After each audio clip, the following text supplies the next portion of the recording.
পৃথিবীতে এসেছি ৩৯ বছর হয়ে গেল, এখানে ৩৯ সেকেন্ড। দাঁড়া, তোর জন্য একটা জিনিস এনেছি। দেখুন, ভরসা করে বলতে পারেন। আসলে জানি আজকালকার সমাজে কাউকেই ভরসা করা যায় না।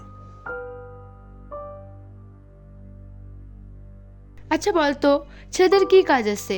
সবকিছু তো আমরাই করি, বাড়ির কাজ, বাচ্চা সামলানো, যত কাজ আছে সব আমরা করি। হ্যাঁ, আমরা তো নিজে কামাই করে খেতেও পারবো।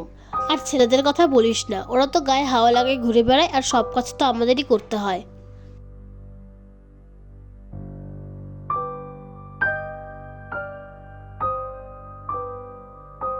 শোন, এত খুশি হোস না, এই চাকরিটা খুব রেয়ার। এখানে কাজ করতে গেলে কিছু সিকিউরিটি মানি লাগবে। বুঝতেই তো পারছিস মার্কেটের যা অবস্থা। বেশি না, মাত্র 5 লাখ। 5 লাখ টাকা দাদা?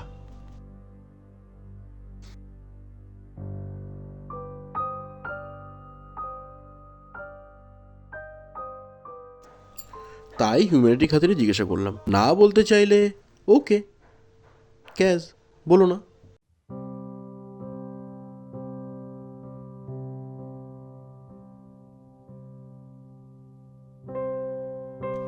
আপনাদের মতো না ফট করে ভ্যা করে কেঁদে দিতে পারে না। ওরা কাঁদতে পারে না, কারণ সমাজ বলেছে পুরুষ কোনোদিন কাঁদে না।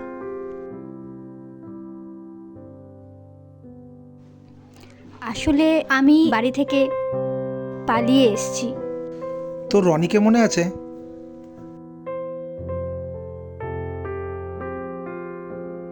এটা উত্তপ্ত মরুভূমির মধ্যে 1 ফোঁটা জলের ফোঁটার মতো।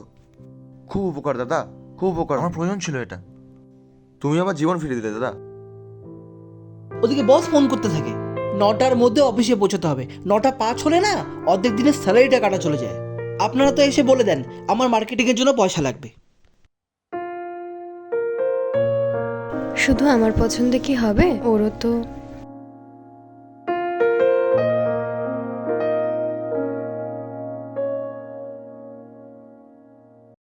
ওকে ভুললে তো মনে করবো।